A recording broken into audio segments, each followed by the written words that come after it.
walk you through how to submit your work on TaskStream. So we're picking this up right after your field visit, and so you should have this all completed where you have started with a characteristic from the physical characteristic chart. You've described what you saw about your student and made a decision whether that what you saw was typical or atypical with regard to that characteristic.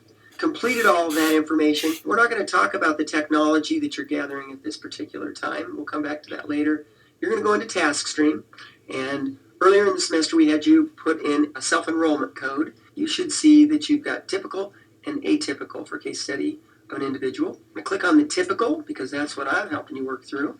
Good idea to look over the general information. I would read through all of this, but for right now you need to know that your physical development submission may be returned to give you an opportunity to rework it. So basically what we're telling you is we want you to do your best work, but we don't want you to stress about it because you're going to get the opportunity to get some feedback and resubmit. This will only happen on the physical development submission. Under physical development, we're going to go to typical characteristics. You're going to complete the form. Mine's already been started. You're going to go to your particular developmental level of the student that you watched. We're looking at physical development. And then you're going to type 3 paragraphs. And the 3 paragraphs, again, are going to come right from your physical observation materials. Here's paragraph 1, here's paragraph 2, and here's paragraph 3.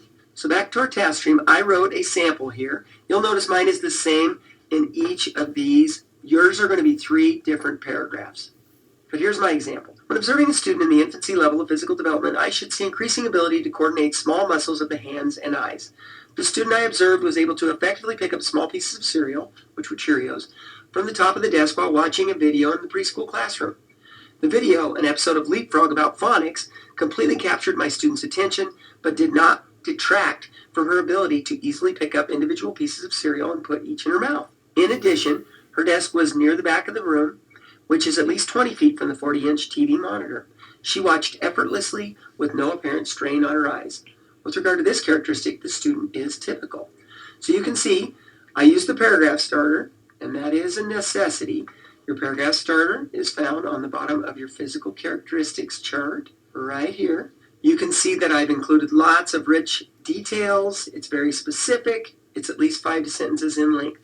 If you don't do this, you're going to have issues with yours and have to redo it. So again, use the paragraph starter. My example here I did was for the infancy level. No one in class will do infancy level because everyone else will be choosing from one of these 4 developmental levels. I can do some spell checking on it to make sure everything exactly as I would like it to be. Now I'm going to save and return. Then I've got the light bulb here. I've got to make sure to click on that. I'm going to submit it. And one more time, just like you're doing the debit card ATM, you got to make sure you submit. Yes, I want to submit it. And then I've got a confirmation, and it tells me I've successfully committed. I'm finished. I can go back here and see that it has been submitted and the date. I'm also going to get information here when I get my feedback where I can access that information. That's the whole thing. Make sure you do it by the date. If you have questions, be sure to ask your instructor. Otherwise, good luck, do a great job, and we'll see you next time. Thanks a lot.